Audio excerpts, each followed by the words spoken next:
I don't, I haven't done one of these in a while. I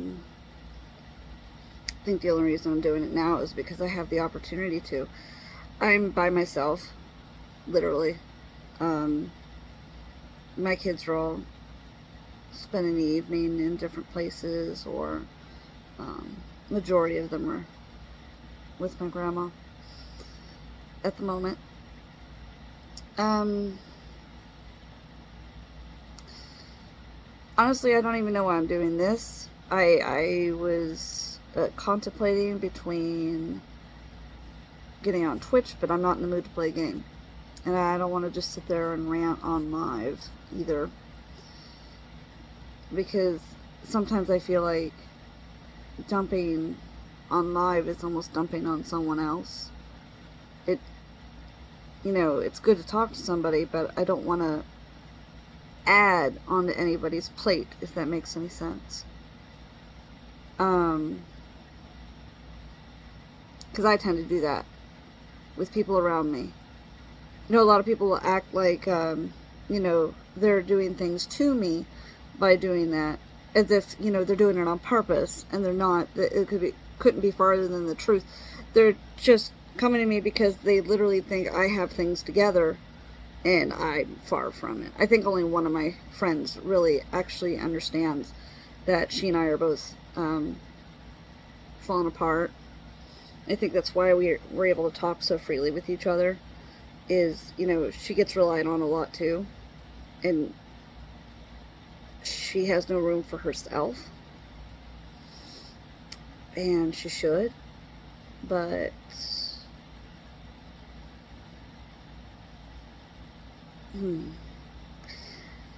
one thing in therapy that I was told that I don't follow very well is how I need to put myself first, and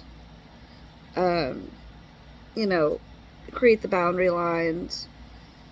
And I did do that with some people,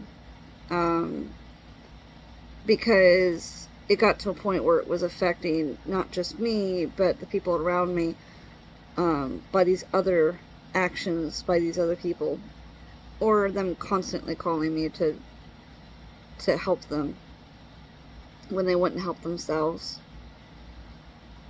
And so I made a point to say no, and of course they weren't happy about that, and I got guilted like crazy about it. But in the end, I stuck my ground, and I think that came out well for the most part. But for others, when they're in a crisis, they tend to call me, and I hope they don't see this and think that, like, I'm going, oh my god, how terrible of them to call me all the time. No, it's not like that. It's just, my emotions get too high as well, and I want to help. It's also a part of my CPTSD. What I've learned over the years is one of my ways of coping is focusing on others. It's literally one of my mechanisms internally is, oh, let me help them with their problems so I don't have to look at mine anymore, because mine are too much. And it also gives me some kind of satisfaction to help.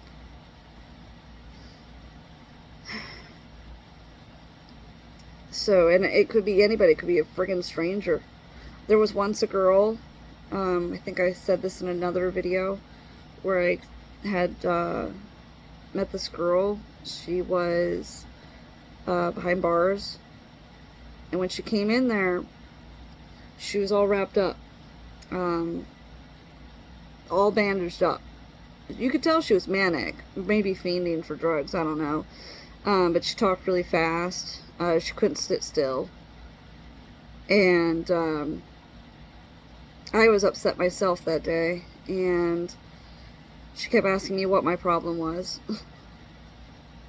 That I just kind of turned it around. I asked her, what happened to her. Because she had thrown out, like, don't be so sad.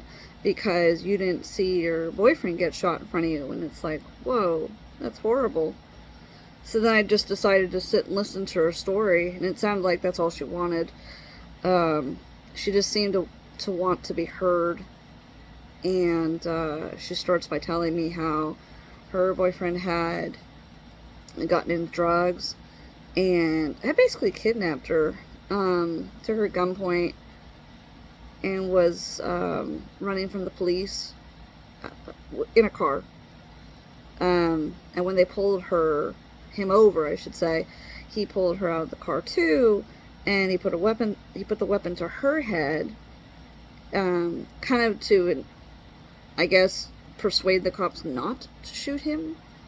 But they shot at him anyway.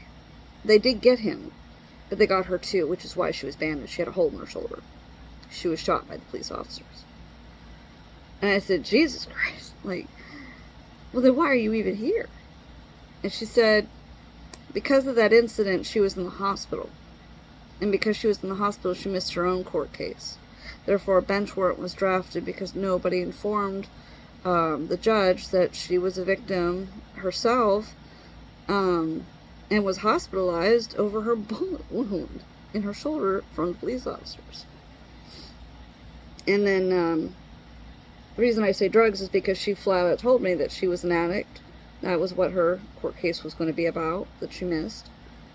And she had said to me that, she started to break down. She wasn't holding it together herself anymore. She started to cry. And she said, I need to get clean for him. So then I asked her if she knew about some of the rehab facilities.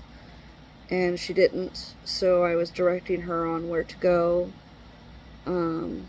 what they were about, how they could help her. And she thanked me, and then I never saw her again after that. But focusing on her story, I never even met her before.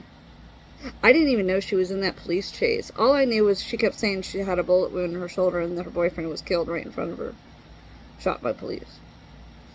When I talked to another friend of mine, and I had described to him, what she had told me, he said, don't you know who that is? I said, no, I don't know. He said, oh my God, there was a police chase. And, he was literally speeding from the cops. We don't usually get car chase cop situations around here. It's not super rare, but it's definitely not common. I think I know about 4 over the last decade. There's probably more, but that's the only 4 I know about. But that's me. I am willing to listen to anybody's story or try to give advice or not give advice at all. Sometimes I just want to, you need to talk. And I'll sit here and tell you,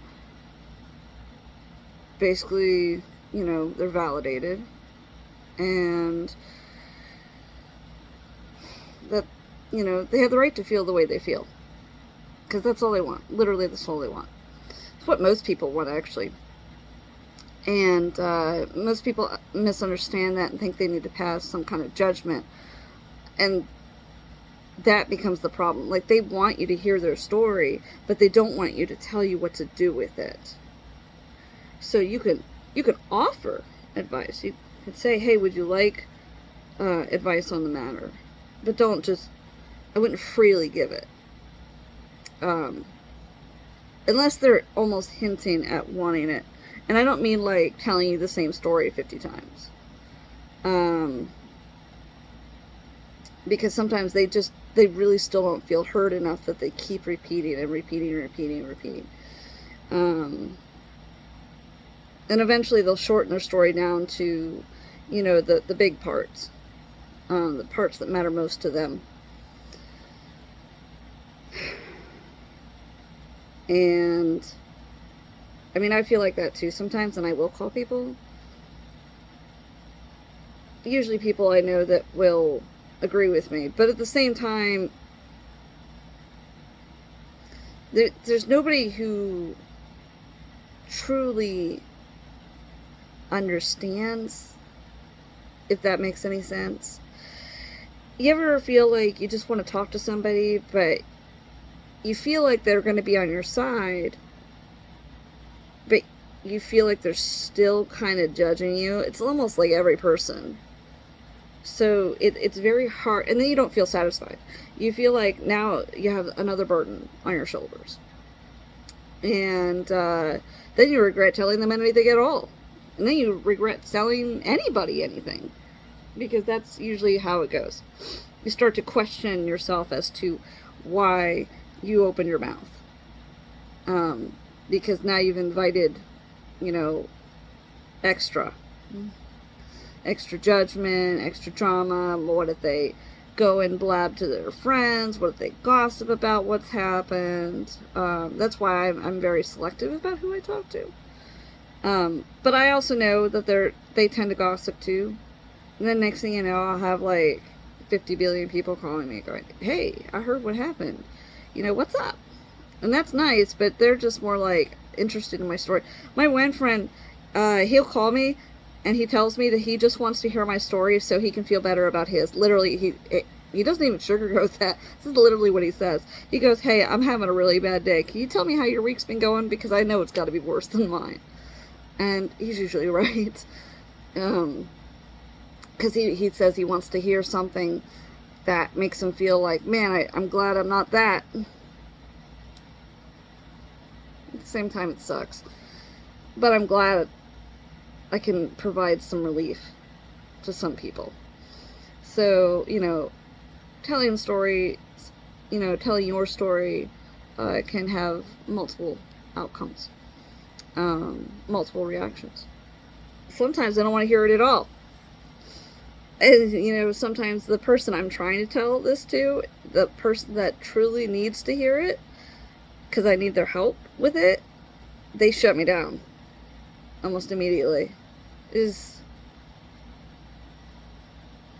Sometimes it's just like, oh, okay. Like, I don't even push it at that point.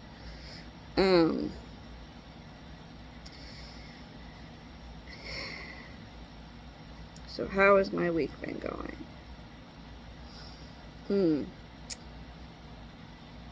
Well, I can tell you today, I don't want to do anything. I haven't wanted to all day. And I think the humidity around here contributes to that. It's been close to 100 degrees today. And humidity, even with the sun down right now, is 70%. It is literally midnight. And that was part of the reason why my kids are sleeping elsewhere, is because even though I can get maybe one of these rooms in the house to, cut down on the humidity, I can't get all of them, and I want them to feel comfortable. So they are elsewhere. So that way they can be comfortable and sleep comfortably tonight. We're supposed to get rains on Wednesday. This is a very unusual June. Usually we don't hit these kind of highs until July. If at all. Sometimes we have a pretty mild summer. Last year we had a very wet one. Like, it wouldn't stop raining. And then the year before that we didn't have any rain at all. But we kept having clouds. So like when I tried to grow things in my gardens, nothing would grow because there wasn't enough sunlight. But there wasn't enough, you need heat when you're growing peppers. They need a lot of sunlight. They determine, how spicy a pepper can be. Literally, you need the sun for that. Just FYI. Not just to grow, but literally to intensify the spice. And yeah, my peppers didn't really go red on me that year. They stayed kind of orangish, I think, by the end. And then or they would just start to, have their rot phase way before they even got to the color they needed to be.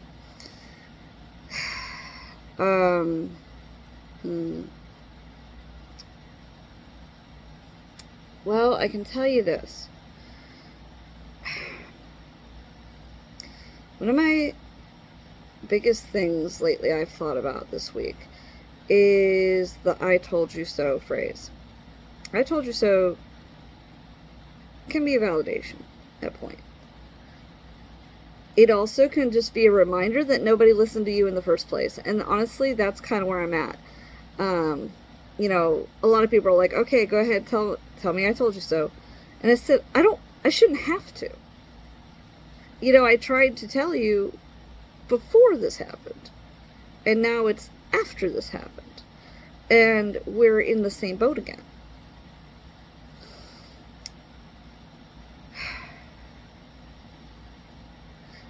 So, okay, where should we start? I guess start with the youngest. My youngest stepson, who is in a facility right now for attacking a police officer and a girl that happened to be pregnant in his class, and has been there since last year, flipped out. Not this weekend, but the weekend before. And so this week has gone by super slow. They're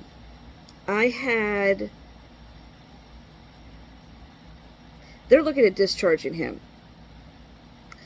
Not because he's gotten better, but because he hasn't making any progress at all. And I understand their point. He can't stay there forever. Just because he doesn't learn doesn't obligate them to keep him. But setting him loose on society also shouldn't be a thing, because he's dangerous. I love him to pieces. But when he gets into his blind rages, everybody becomes a target. He's really in a facility right now with about 9 to 10 other boys, roughly his age, and I mean he's 18 now, roughly his age, roughly his size, and in there for basically the same reasons. There's some kind of almost criminal aspect to these other boys. They've done something very bad to get themselves there. Pretty extreme. And I was told by the supervisor who controls the house that the day he flipped out, every single one of them was terrified of him. I mean, that's how bad it is. His therapist has quit. I'm disappointed by that. I can't blame the man. He works with even worse kids than him. Kids that have sexually assaulted other kids. I mean, it's really that bad at this place. So I don't blame him for leaving. But it's a great loss to their facility, because he was really smart. And he saw right through him. All his little charades, all his little manipulations, all of it, he shut them down very quick. He wouldn't let him do them. And I knew my stepson got really angry about that, but too bad. I mean, you're there to learn and better yourself, not for playtime. So we lost him. They lost their other case manager. She also left shortly before he did, the therapist. And now they're throwing in brand new therapists, and the doctor who only sees him for 15 minutes one time a month, other than that has no contact with him. Him and the insurance lady are like, well, he seems fine to us.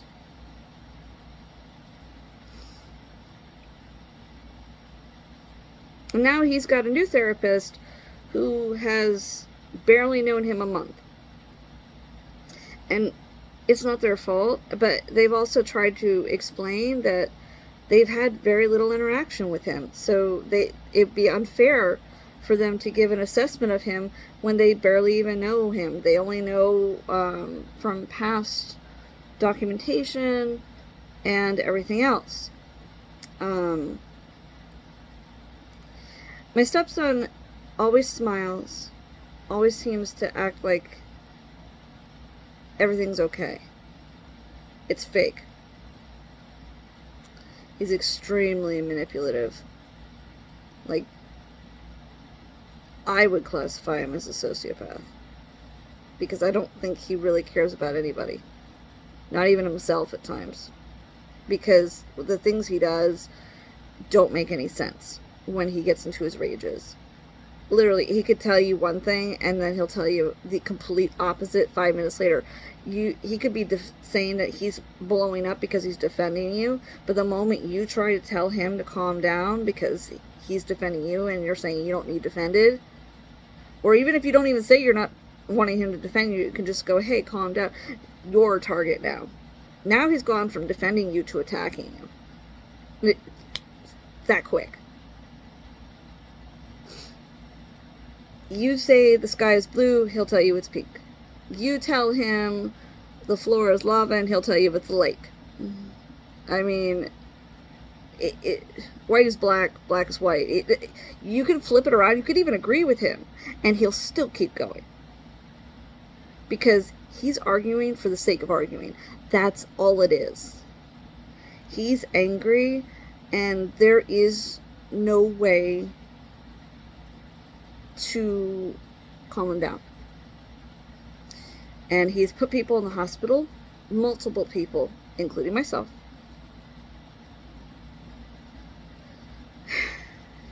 And like I said, the last one was a police officer and a pregnant girl. And then in January, it was another boy who wasn't even the one who made him mad. Once again, you're not even a target. You will become a target the moment you get in his way. This kid tried to stop him from attacking the kid that was making him mad. And he beat the living tar out of that kid. And all I got was a phone call saying, we have to take him to the hospital because his knuckles are scratched from the kid's teeth. And I'm like, I don't even care. Let him suffer. He shouldn't have punched that kid in the teeth. I didn't even want to hear about his scratch. And I made that very known with the therapist. I'm like, I have no sympathy at all for him cutting his knuckles on the kid's teeth.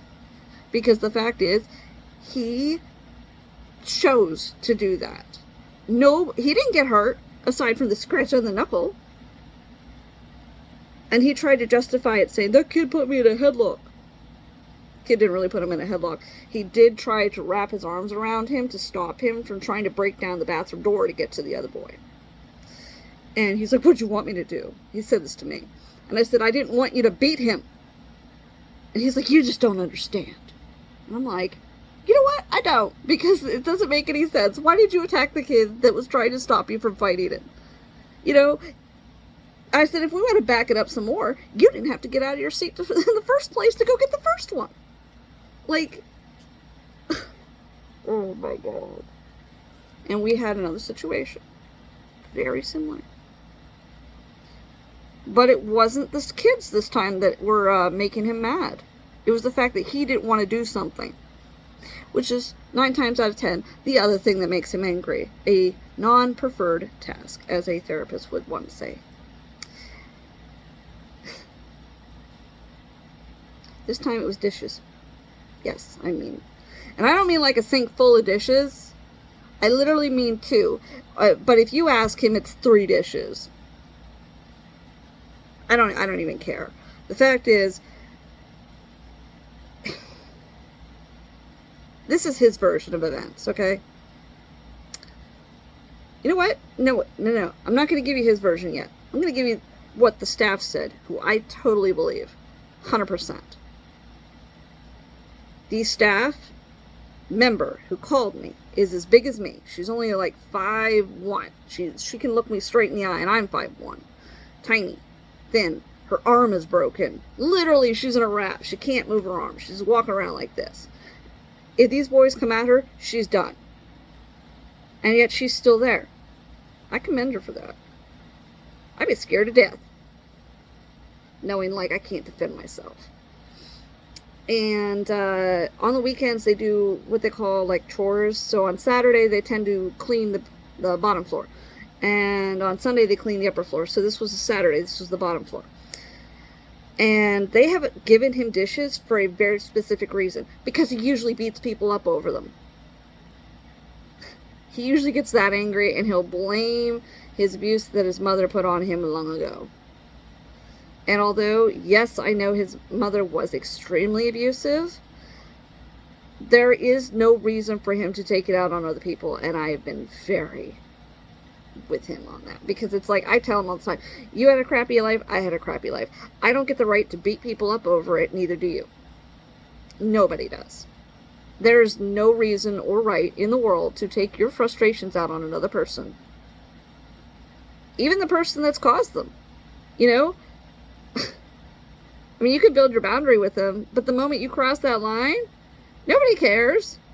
Even if it is the person that caused them in the first place. You've now made yourself just as equal as they are.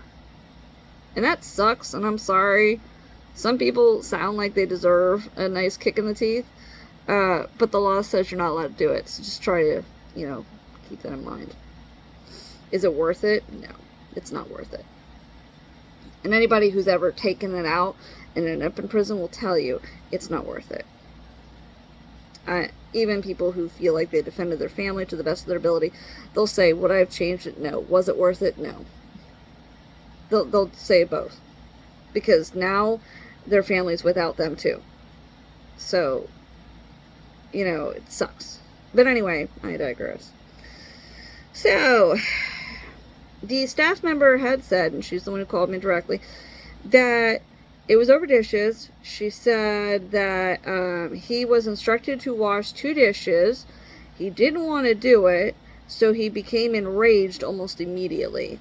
Started kicking and swearing, no, I'm never going to do that, da da da da da da da.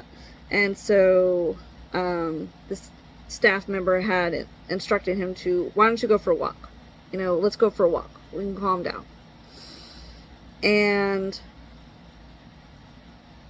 they said that they took him for a small walk, and he was still frustrated. So they told him, why don't you go and take a shower. Splash some water in your face, cool down. And he went in there, he shut the door. They didn't give me the length of time he was in there. According to him, it was an hour, which they're only supposed to only get 15 minutes. So, they left him alone for an hour. And I'm not saying that's a bad thing. I'm saying, oh my God, he had an hour to calm down, and he still went off.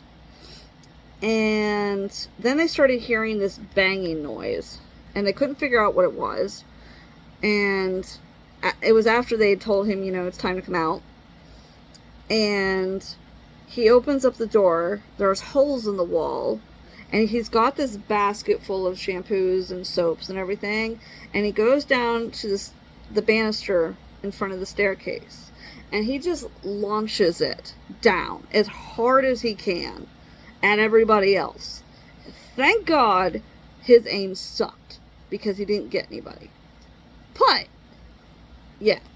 So at that point, they had said that he continued to kick, scream, cry, and threats. The one lady said that he attempted to abscond. For those who don't know what that means, it means run away. He's technically 18 and can sign himself out at any point if he really wanted to. They just stepped in his way, and then he chose not to go. Because the thing is, if he goes, there's nowhere for him to go. And I think he knows that in the back of his head. It's the one thing he thinks about. And they had to call the police. It got that bad. They said there was no calming him down. The house director said he just kept escalating. There was nothing they could do to calm him down. And he was frightening the other kids. And, frankly, the staff was a little frightened too. As they should be.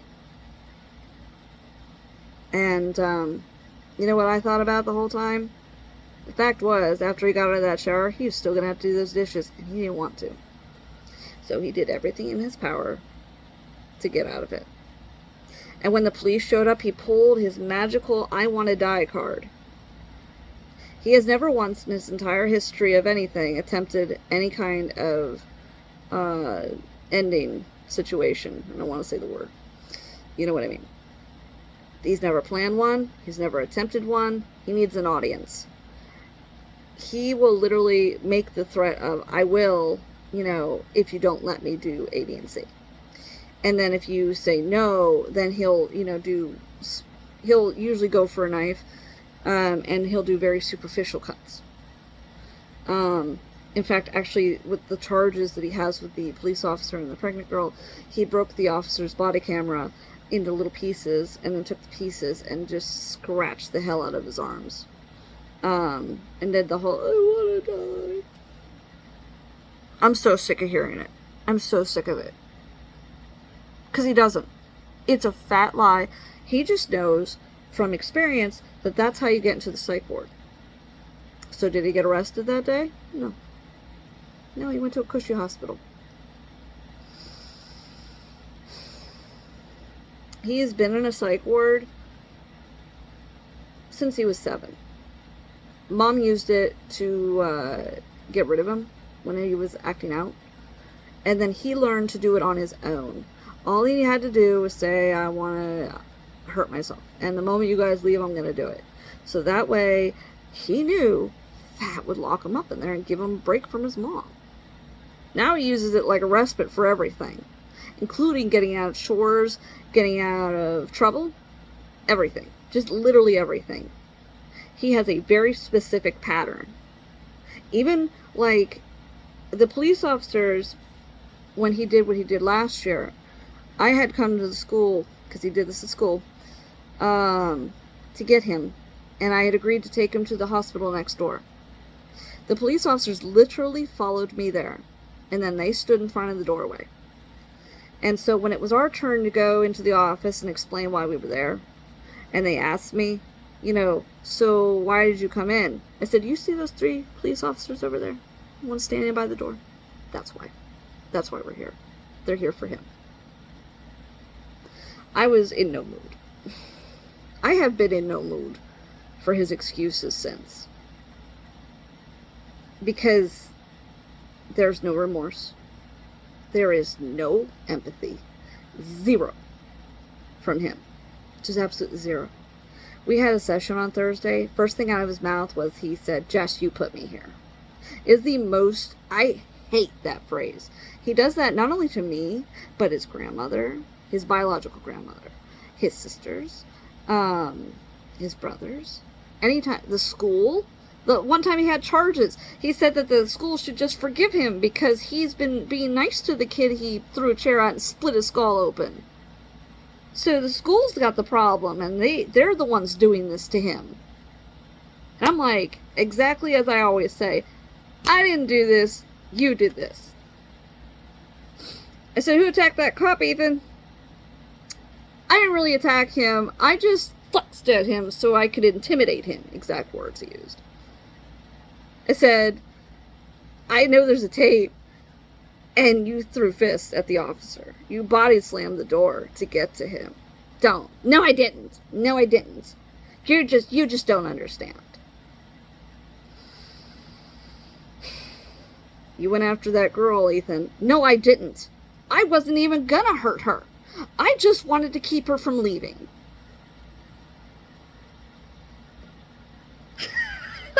I don't even know what to say anymore with him. Because to him, that's okay. And I even said to him, hey, what'd you want them to do about you? Throw you a parade? Like, are you insane?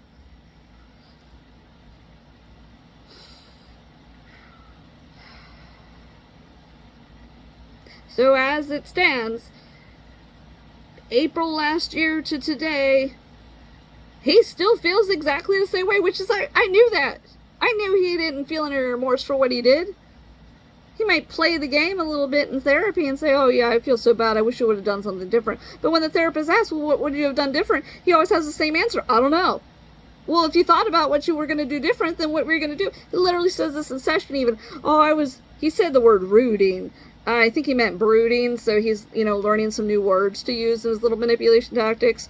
So he said his version of events is, I did the dishes, and I said I was done, and the lady had said, no, you're not. And the therapist even asked, like, did she have an attitude when she said that? And he's like, no, she's just being playful. And he said, okay, well, then what happened? He's like, well, she said, no, there's three pans there. And I turned around, there's 3 pans. And I told her I wasn't doing those because I was done. And I don't have to do that. And I was getting mad. And then I was rooting. And I was thinking about all the abuse my mom put me through. And I wanted to get angry on purpose. So I had a reason to die. Literally, oh my God. Blah, blah, blah, blah, blah. And even therapist says, well, what reason were you looking for? Huh? Well, you said you wanted a reason to die. What reason were you looking for? I don't know. But I wanted a reason. I blew up on purpose to create a reason to die. And he's like, well, where's the reasoning for that? What?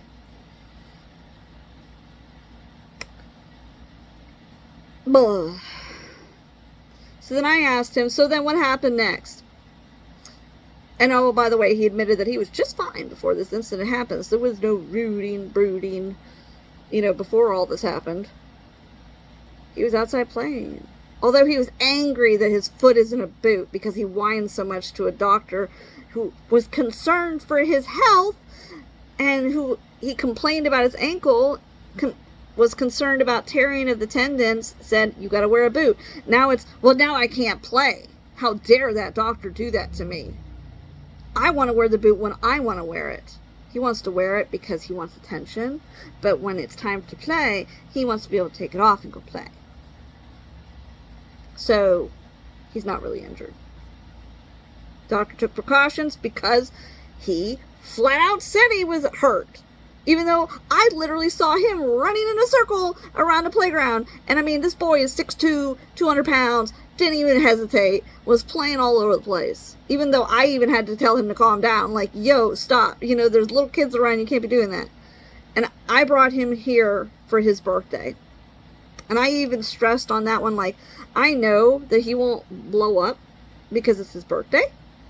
But at the same time, I'm like, why am I doing this? I questioned everything about it.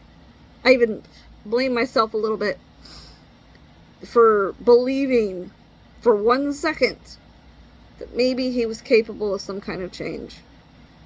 I was literally in tears. Like, I was literally screaming about it, like, all week. Because the moment he got back, he started this physical violence. And this person who's calling me on the phone to tell me all this also said she felt like this was, he was escalating for the last 2 months. So although we've had these meetings with these new therapists saying, oh, he's doing slightly better, they don't know him, and no, he hasn't. It's been a big fat lie. He's been escalating.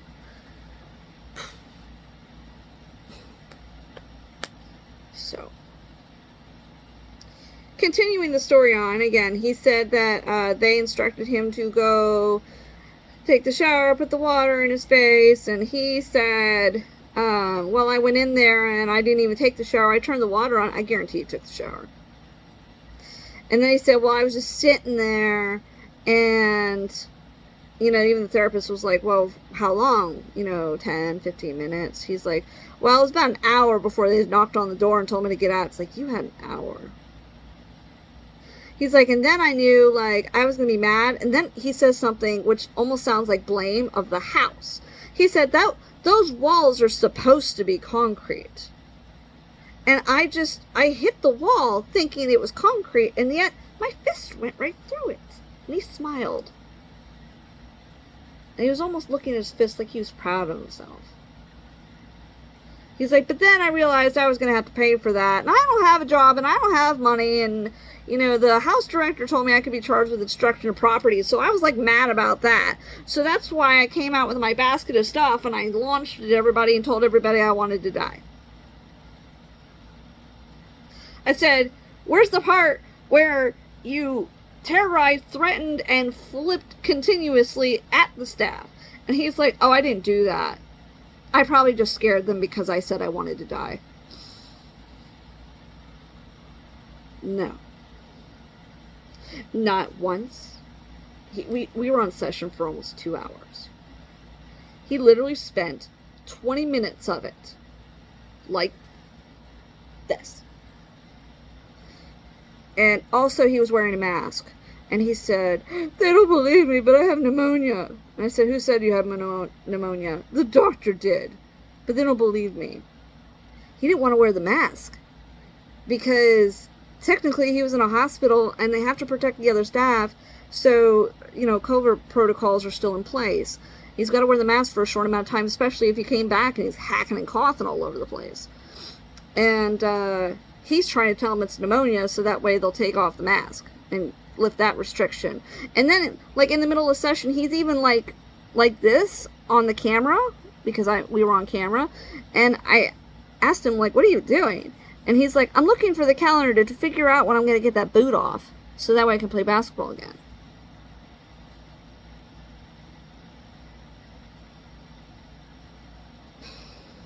I don't know what to do with him.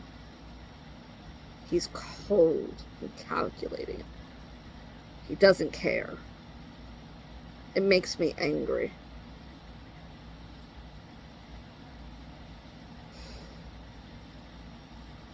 It makes me angry how many people he's hurt. How much damage he does to his biological grandmother, who thinks about him all the time, and his biological siblings and half-siblings, and how they want to see him, and he keeps creating situations where he can't. And then he gets angry about it. And he blames everybody else. He has terrorized all kinds of people. Caused inconveniences to many, many more. And his only excuse is everybody else. It's always everybody else. He even said, I didn't want to come back here. And again, for 20 minutes, he whined. I just want to die. I don't understand. I am such a monster. I can't stop hurting people, but I want to stop hurting people, but I don't want to stop hurting people, and I don't know why. And I try to think of other things I could have done. And the therapist is like, so what other things could you have done? He's like, what? Well, you said you were trying to think of other things you could have done. So what were... I don't know, but I just wanted to die. Nobody understands. I just don't understand. Oh, my God. I wanted to throw my phone. Try listening to that for 20 fucking minutes.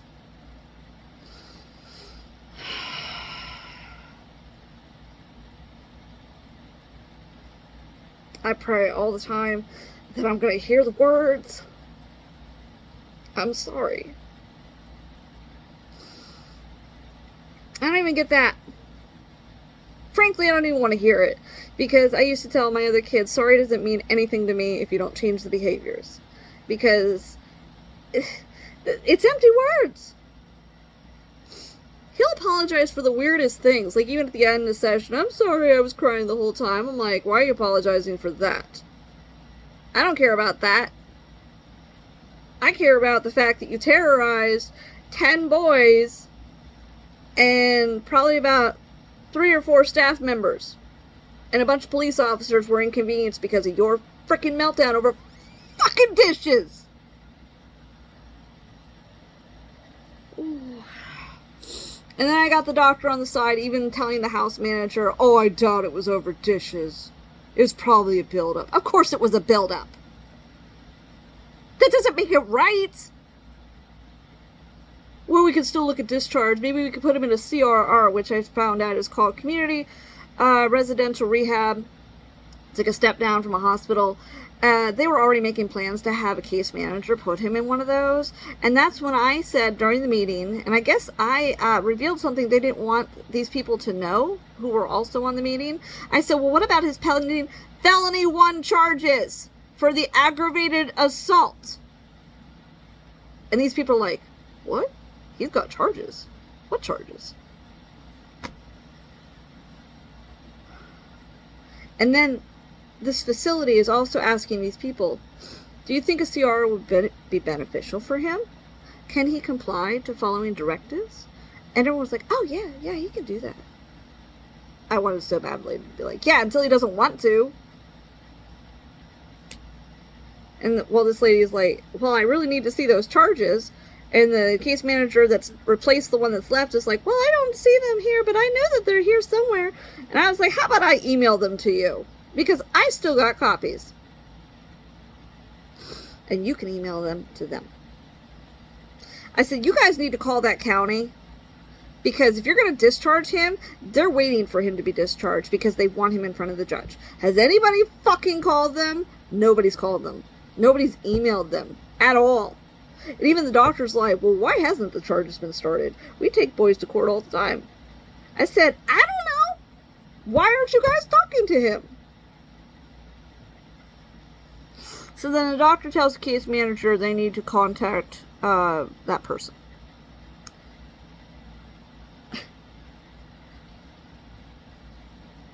On Friday, I was brooding over that frickin' session.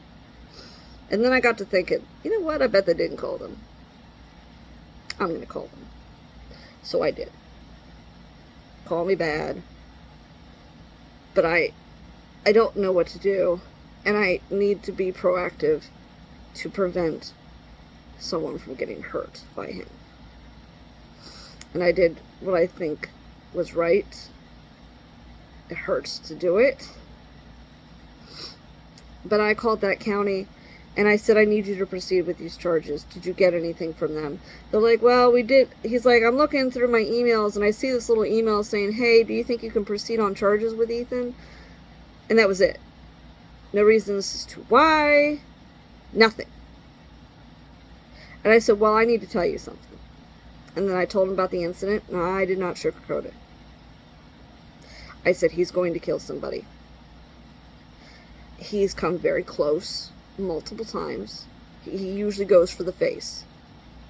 He's very lucky that my broken face didn't kill me.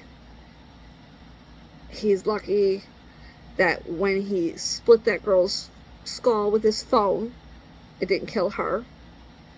When he launched a desk chair at a kid and it lacerated the entire side of his face, that it didn't kill him. He's lucky that girl that was pregnant didn't lose her baby from stress.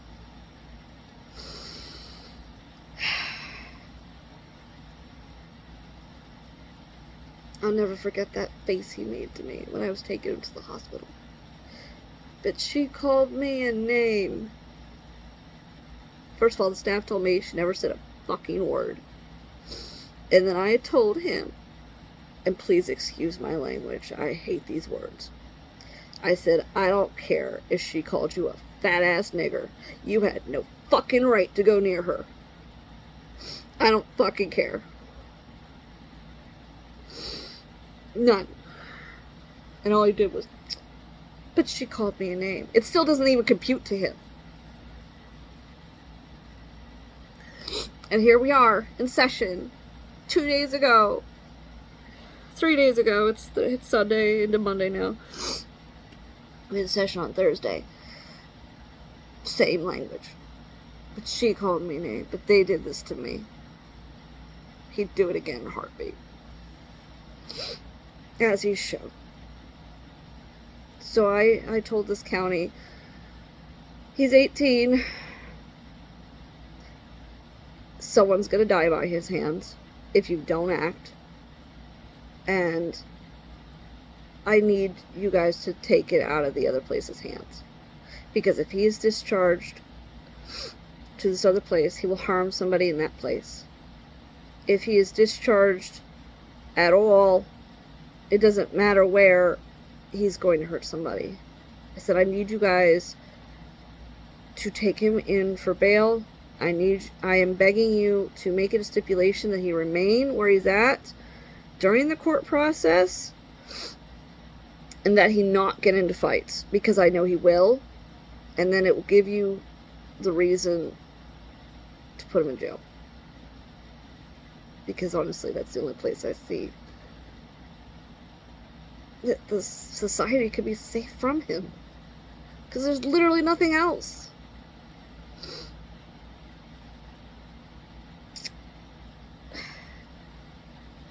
My knives are still locked up in a safe, and he's been gone a year.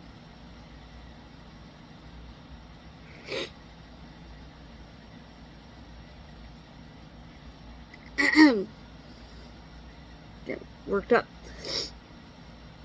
But that's how scared I am of him.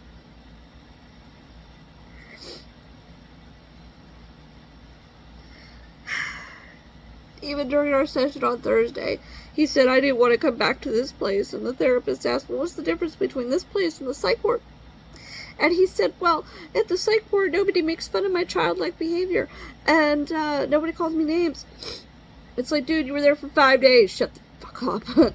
And then he said, oh, yeah, we had the squirt gun fight.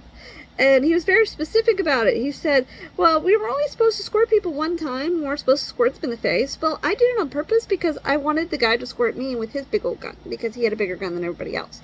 So I did it on purpose just because I thought it'd be fun so they can all get me wet. It's like, so you didn't think about why that's a rule. You know, you didn't think the fact that you might actually be hurting people, because getting hit in the face with a power soaker, anybody get hit in the eyes with those, they know it sucks. It's not fun. And he did it on purpose because of what he wanted. So once again, it's not about anybody else but himself. And I got the insurance agent lady on my ass, literally making snide remarks during these meetings saying, well, since Jess won't take him back. And it's like, first of all, that's not it. It's not the fact that I won't. It's the fact that I can't. I have a 15, 10, and 7-year-old in the house who he has targeted before. I cannot physically control him if he becomes in a rage, and clearly none of y'all can either. Trained professionals with 10 other boys the same size, and they're all scared of him. And you want him back here? Are you fucking crazy? God.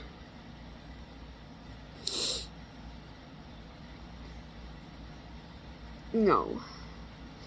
Even his older sister, who's gonna be 20, said, I love you, bro.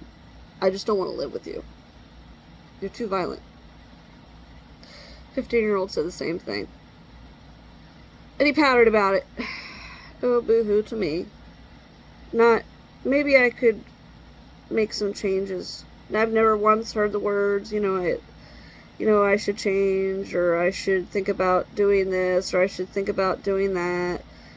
He will say I don't want to be this way. And then they'll say, well, then don't. Well, I don't know how to stop it. Well, how about we work on that? No, it's too hard. He doesn't want to change. He's been there a year. Over a year. He doesn't want to change. He has no interest in changing. And if he has no interest in changing, then he's dangerous. It's no longer a question of if, it is a question of when. And that doesn't bother him. I've literally said those words to him in session with the therapist who once was not letting him even get away with anything, and he still is doing it.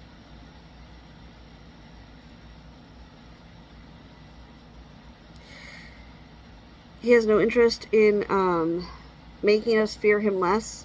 He just tells us that here's a phrase he used on Thursday. Nobody sees the good in me when I'm having these incidents. They only see the bad thing I'm doing in the moment.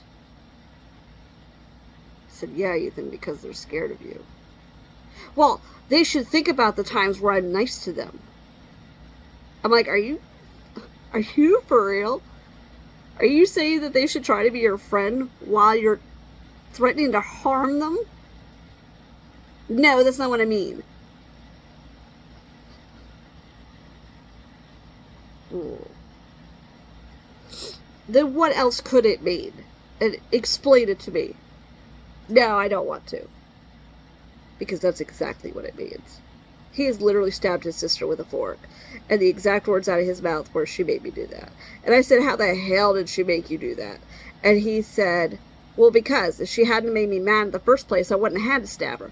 Wife beater. That is a wife beater textbook response.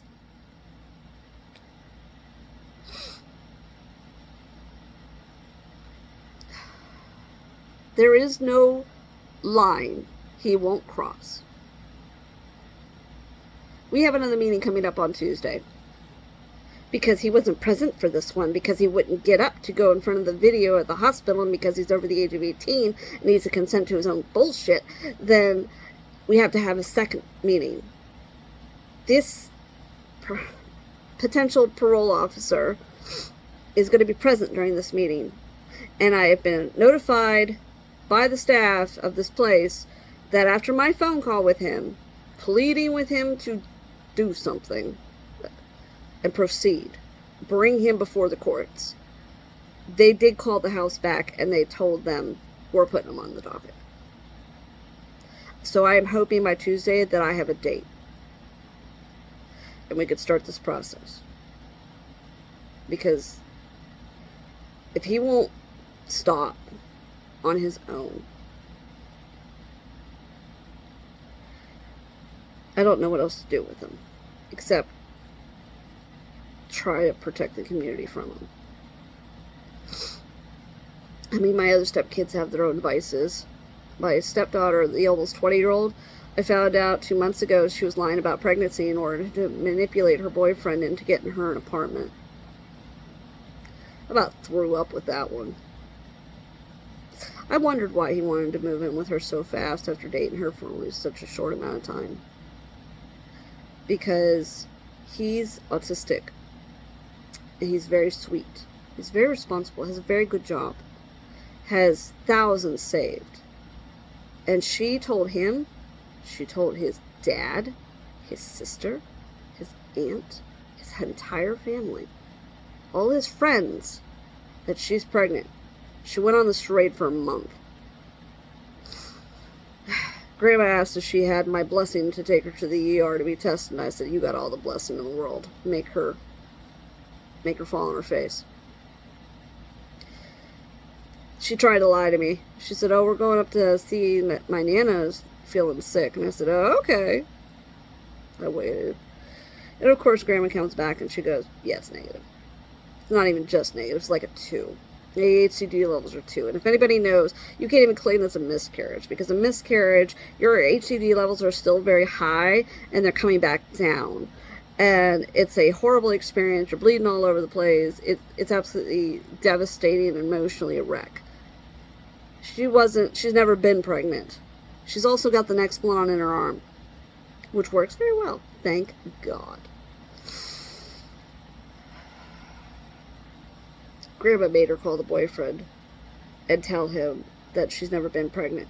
She's information controlling. She won't allow me to talk to him. She has control over his Facebooks.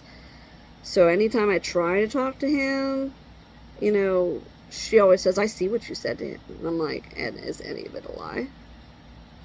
Not telling on her either. I'm literally suggesting to him that, you know, that he's a good guy. I tell him all the time he's a good guy. That I think he deserves, you know, a good woman. He's got everything going for him. And that if he's ever questioning anything, he can always ask me, her grandmother, you know, anybody around her. But she won't let us talk to him. She cuts all her friends off from him, and she tells him that she doesn't have any, even though she's literally texting like 3 other boys.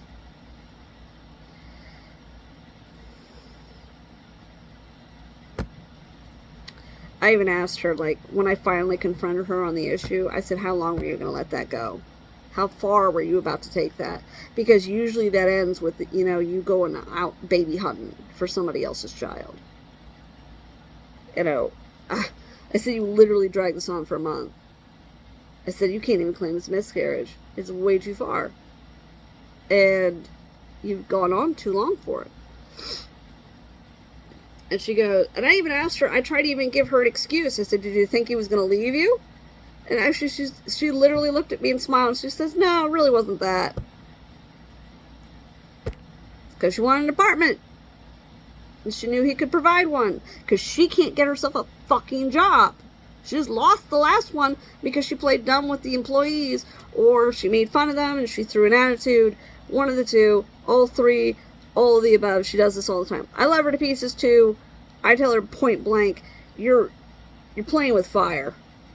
You know, one of these days, this shit's gonna bite you in the ass.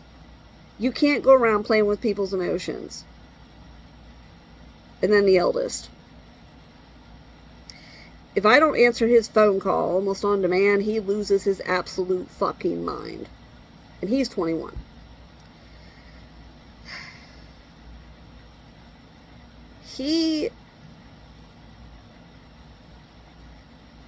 I don't think he really has any empathy at all. They all have reactive attachment disorder. Thank you to their mother.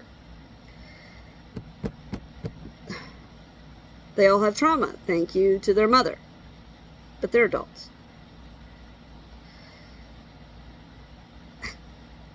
The eldest will make excuses for everybody else to take care of him as well. But usually he'll claim that he's going to, as the youngest does, I'm going to go die because it's not worth trying anything. He wants you to do it for him. He had contacted me almost a week ago through text message, mind you. If you've ever worked for a cell phone company, you know that when a phone is suspended, it is suspended. No phone calls, no internet, no text messages. You know, you might be able to connect to your Wi-Fi a little bit, but everything else doesn't work. So I was getting text messages from him saying, my phone's suspended. First of all, no, it's not. And then he said, it's suspended for non-pay of something I did pay. Well, obviously you didn't, if it's suspended for non-pay, and it's not suspended, obviously. And then it's, well, my card was stolen because I opened my wallet and it's not there. And because it was stolen, most of my money from my bank has been drained. So, but I can't go to the bank to check that. His phone is not fully suspended. His bills do. He didn't pay it. He lost his card because he does that pretty frequently. And he doesn't want to pay it. So he's coming up with a sob story of, I'm screwed because I have no money to pay my bill. Help me. What is the translation to all that? He wants me to pay the bill.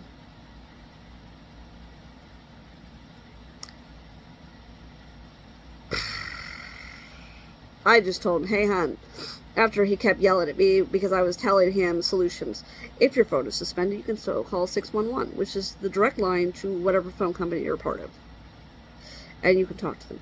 Oh, well, I suddenly don't remember my PIN or my account number. For real. You've never gotten a bill before. Oh, I don't get paper bills. Then they're in your email, even better. You don't have to search for it. Just open up your email, type it in the search bar. That's not helping me. You can also contact the bank afterwards. And if you're late on the bill, then you can make a payment arrangement. Well, I can't make a payment arrangement if I can't get my account number. And then I finally said, I'm broke too. Oh, okay. Then the question stopped. Because that's what he wanted the whole time.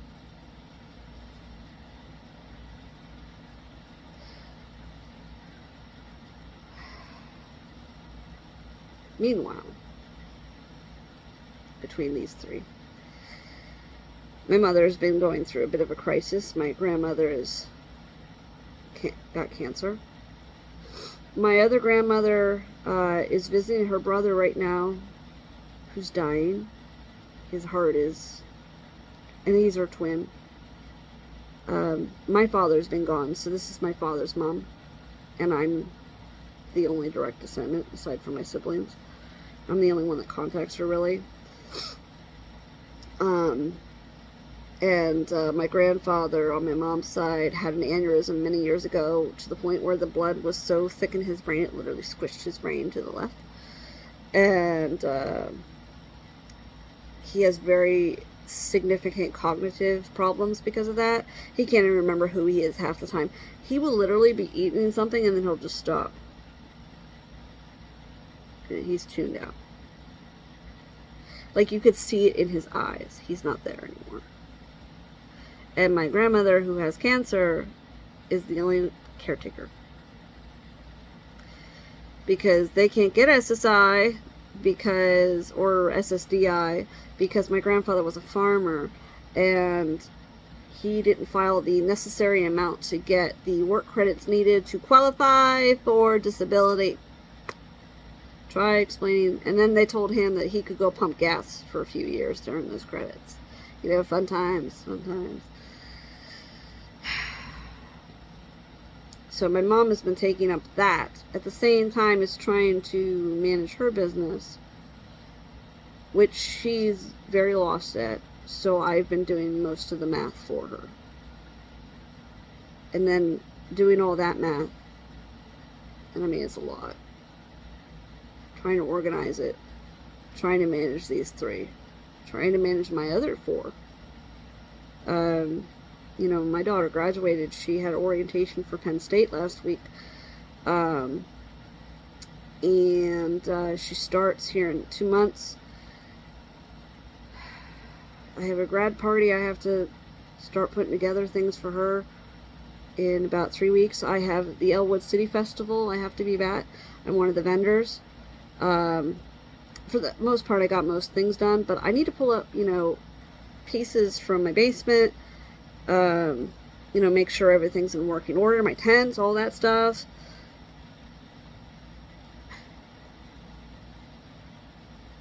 I'm mentally drained. And then, not my friend, she didn't ask for my help. I volunteered it. So I guess that's on me. It is on me. But her sister was arrested for nothing. Literally, I've read the reports. I was there at the hearing. And this is the family where Polly Likens was murdered. It's her nephew. And that trial won't start up until September. They literally moved. I don't know why. I think it's dumb. It's because the longer they postpone it, the more the family is dragged along. And so, like, the sister, who has never been in jail before in her life, apparently her previous landlord had died, and even though she had a nice little verbal agreement with him and everything, the daughter won't honor that. She showed up with a bunch of men. She felt this, you know, her sister felt very unsafe, so she called her son, who's also 21, but also, you know, this is going to be sounding like a racist thing, and frankly, I think the police officer was racist, if I got to be honest. But he's a mixed child, and he's very sweet, very respectful. Love him. And she asked for her son to come over and sit with her, so she felt a little safer, because it's not the greatest community. And the neighbors, I guess, thought there was a fight going on, even though there wasn't. It's just her sister talks really loud, so it can be like, I could see people mistaking it for a fight. And so the police officer arrived, and the police officer already has qualified her as weird. I heard him say that. I can't even believe it. I'm sitting there in the hallway of the courts, and this guy comes in, the police officer, and he goes, "Hey, I had this docket for this 3 o'clock, which I knew was going to be her hearing. And he said, I want to know if I can arrest them for obstruction, because they probably won't do the fingerprinting." And the secretary's like, "What?" He's like, "Well, you know, this might sound like a dumb question, but if the judge signs that she has to be fingerprinted and she says no, I could arrest her for obstruction, right? Because I really want to arrest them because they're not normal." And I was just, what? Even the secretary was like, "What do you mean, like sovereign citizen?" And he's like, "I don't know, they're just weird. I just really want to know, can I arrest them for obstruction?" She's like, I don't know, I guess." He's like, "Oh, okay, thanks. Because I know they're going to not comply, so, you know, give me a reason to arrest them." And he walked out there all smiling. I had the two sisters right next to me. As soon as that door shut, I said, that is fucking rude. Like, wow. And as an officer, wow.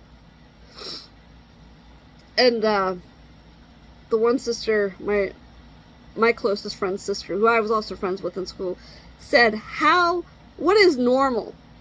You know, we're not normal. How can anyone expect us to be normal after what we've been through? I said, I don't even know what normal is anymore. I don't even understand what that means. It just sounds like he's got a vendetta with the family, which is absolutely horrid. And then, like, while we're sitting there in the courtroom, and the first sister shows up. So let me tell you what happened first.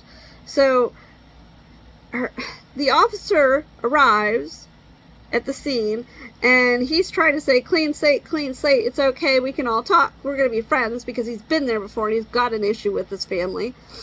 And he asked what the problem was, which they said there wasn't any. And then the son comes rolling up in his van, and he steps out of the vehicle, and I guess it smelled like marijuana. Now, technically in Pennsylvania, recreational is the only thing not approved. Everything else is, but recreational is off limits.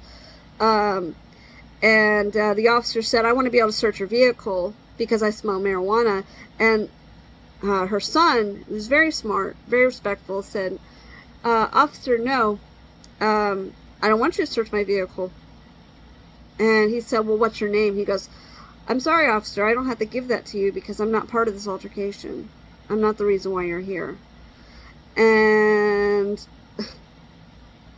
he's like, well, I smell marijuana. And he goes, well, I know my rights, sir, and you can't search my vehicle based on a smell anymore. You need more probable cause than that. And he said, well, you need to give me your name or it's obstruction of justice. And he said, no, I don't have to give you my name. So the officer then grabs his arm and he twists it back. And the reason for him also being charged with resisting arrest was the officer said that he tensed up. Not that he tried to fight him, but that he tensed. You want to know why he's tensed up? Because this kid has been sexually assaulted by a police officer before. So yes, he's going to have a reaction. He didn't fight the officer, but yes, his shoulder tensed up, so he couldn't get it behind his back right away. So resisting arrest was put on his record. And then they charged mom with resisting arrest, my friend's sister. The reason she got resisting arrest was because she put her hands on her son's shoulder and tried to tell him to calm down, that it would be okay. So the officer said, well, now I can arrest you because you're preventing me from arresting him. And then he said he wanted to tow the vehicle because he said he saw brown paper in the front seat. And he says he quoted it in his paperwork because he knows that brown paper is used to roll blunts for marijuana, that it gives him probable cause to tow the vehicle. That's literally what it says. It could have been any freaking thing. It could have been wax paper from a grill.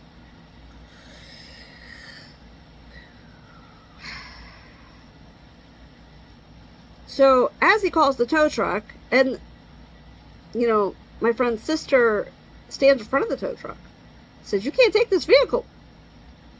And so he arrested her on the spot for obstruction because she's trying to stop the tow truck.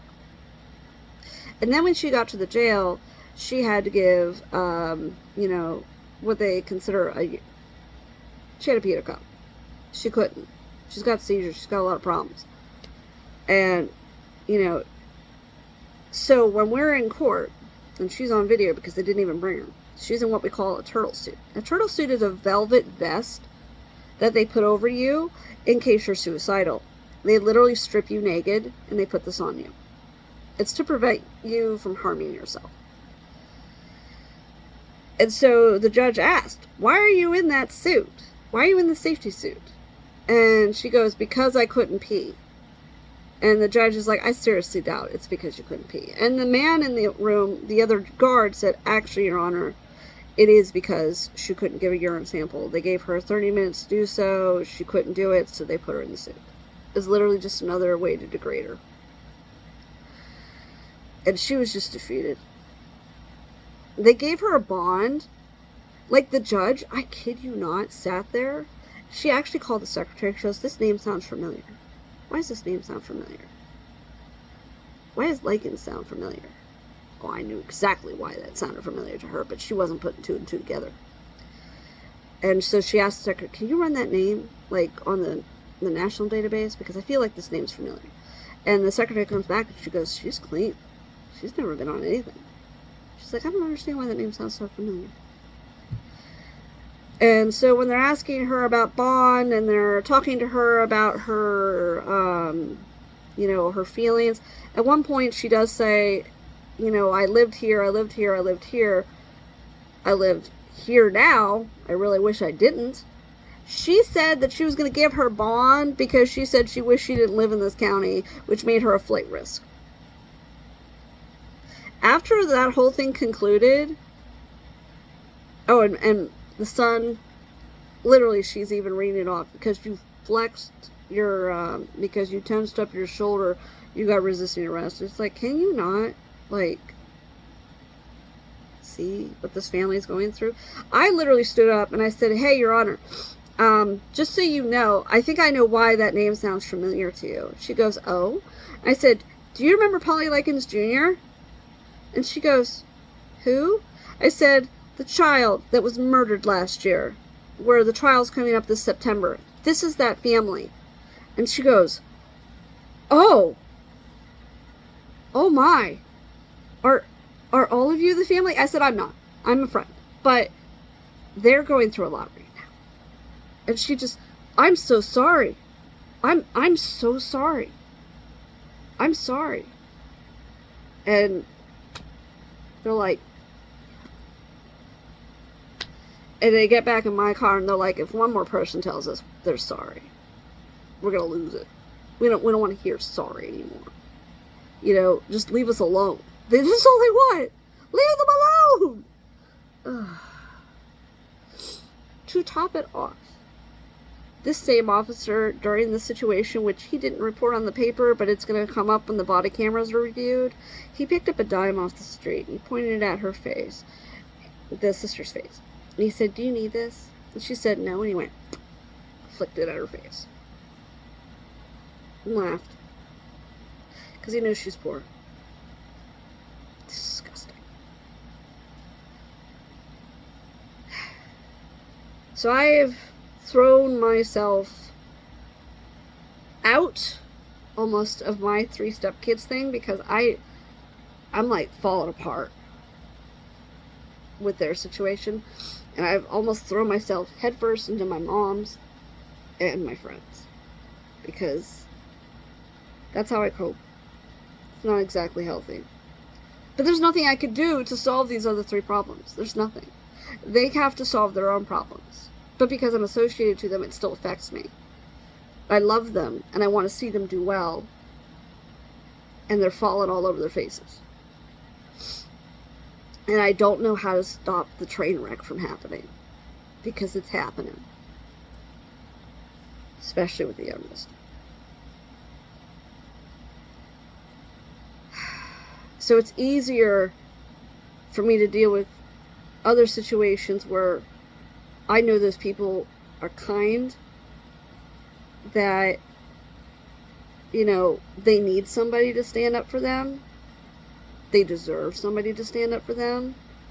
I even went with my mom to a federal court hearing. I'll tell you what, that UPMC building in Pittsburgh is high. I did not know that's even where they hold those things. It's on the 54th floor. I think there's 64 floors total. When you get in that elevator, it's real fast. My ears popped. It was bad.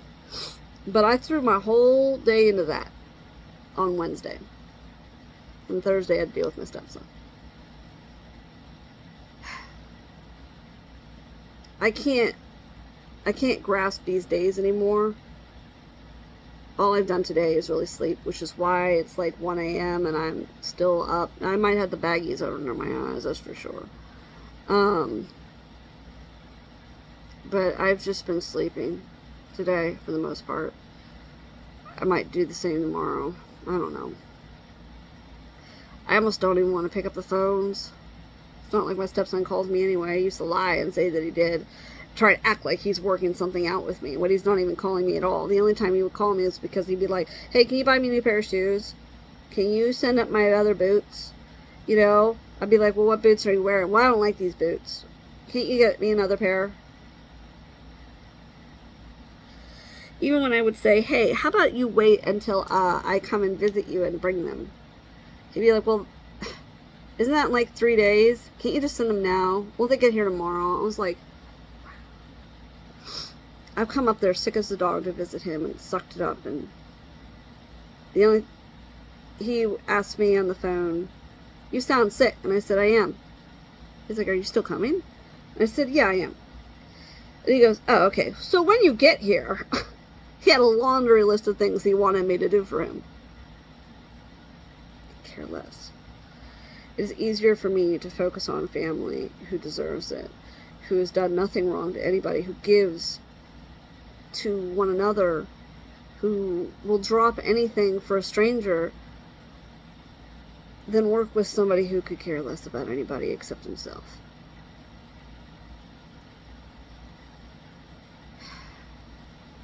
I dread the Tuesday meeting. I hope they extend his time. I hope we have a court date.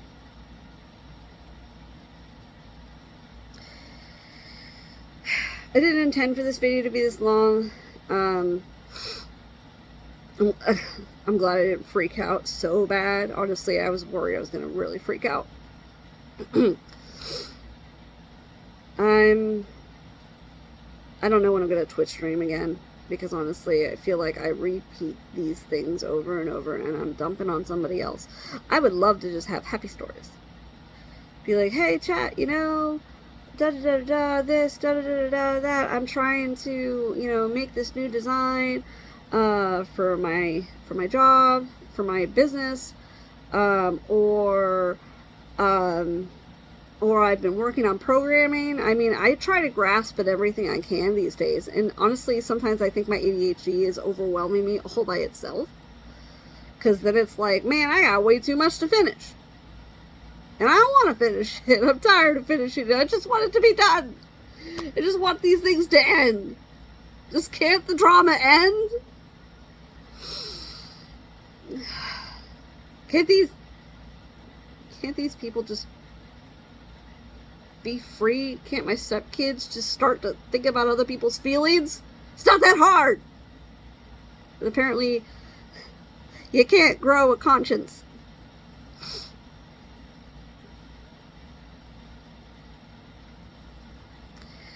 So, thank you for listening to me rant.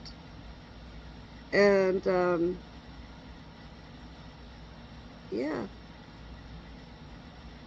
That's what's up. So, if you're one of those people, or you think somebody's got it all together, they don't. They're usually me trying to hold it together. Or at least put off that we don't need anything, because we don't want to add to anybody else's burdens. So we keep our issues to ourselves. On top of that, we don't want to be judged. I mean, it's hard enough to sit here and say, you know, I can't have my stepson here because he's too dangerous. Because then, you know, a lot of people are like, well, your stepmom, of course you don't want him because he's not biologically yours. I get that a lot. And it's like, that's not it at all. Frankly, I've known him since he was born, and all of them since they were babies. I care very much about them. I've known them since their first steps, since their first words. I tried everything in my power to alert CPS, who ignored the situations until it was way too late. Sometimes I blame their mother, other times I blame the law. Because frankly, if they would have got involved, maybe that wouldn't have been so bad. And the signals, the red flags were flying high, and they looked the other way. Now, everybody gets mad. At least the insurance agency gets mad that I won't just look the other way too. Sorry. I can't. I don't want to be on one of those shows where, you know, oh, I saw the signs. I can't believe he did that. No, I totally could believe he would do it. I want to prevent it. I don't want to be hindsight. I want to stop it before it happens. I want to say when it happens, if it happens, that I did everything I could.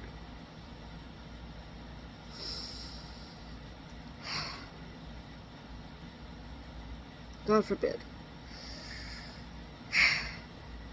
Oh, man. If only people would listen, right? The I told you so's suck. I would have rather people listened. So thank you for listening now. I know you all can't do anything about it, but listening's enough. Just remember that. Listen to your friends, listen to your mom, listen to your siblings. If they're having a bad day, just listen. Just tell them they're validated. You don't even have to take on the burden of trying to fix it for them. Just hear them out. That's all they want. So if you ever dread a phone call from them, just wanting to vent to you because you're afraid you won't have the answer, just remember this. You don't have to have the answer. They don't want an answer. They want to hear that you heard them. That's it. Just say to them, I'm sorry you're going through that. I'm sorry that all that is happening to you. You are completely valid in your feelings. That's what... I'm not going to say everybody, because of course my stepson is not one of those. He uses validation as a weapon. But thankfully he's a rare occurrence. So 9 times out of 10, just hear them out. That's all they want. Alright? So, I guess that's the best recap I can give, and I don't want to edit this and make it drag on longer trying to figure out a different recap. The recap is validate, validate, validate, because you never know, and don't just assume people have it together, because 9 times out of 10, the ones who portray this happy-go-lucky, it's cool, I got it, I could take care of it, they really can't. I'm one of those people that say that. My friend yesterday, let me pay for that. No. Let me pay for that. No. Because I'm thinking to myself, he needs to pay for his things. I don't want him to take on my burden. I can take care of it because I intended to take care of it. And I'm not going to take away something from him that he needs. Because I know he needs it more than me. He needs his own stuff. You shouldn't have to feel obligated to me. It's kind. I appreciate the gesture. If anything, that's kind of all I want. I just want the gesture. Is to tell him, you know, thanks for offering. But I don't need it. And I don't want to take from you. Friend who's going through what she's going through, same thing. She was like, she even told her sister, don't you let her pay for her pop. As I went into Sheets with her, and I told her sister, I'm like, you're not paying for nothing. She's like, well, I'm a pretty bad liar. And I said, you're not paying for nothing. You guys got your own. I'm to take care of me. I got me. I even offered my friend, like, do you need anything from me? Because I'm there. And she said basically the same thing I said. I got it. I got it. You got to take care of you. I got me. Which is why I think we bond so well. Alright, folks.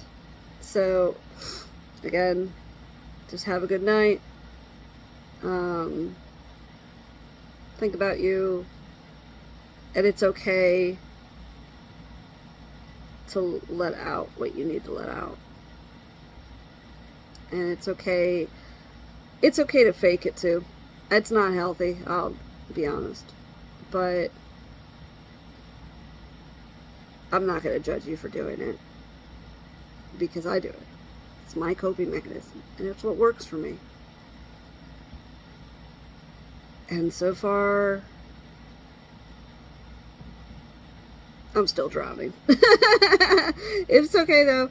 I'll keep going. There's nothing else you can do. Keep moving forward. Keep moving forward. It's a common phrase to give. Keep moving forward. See ya.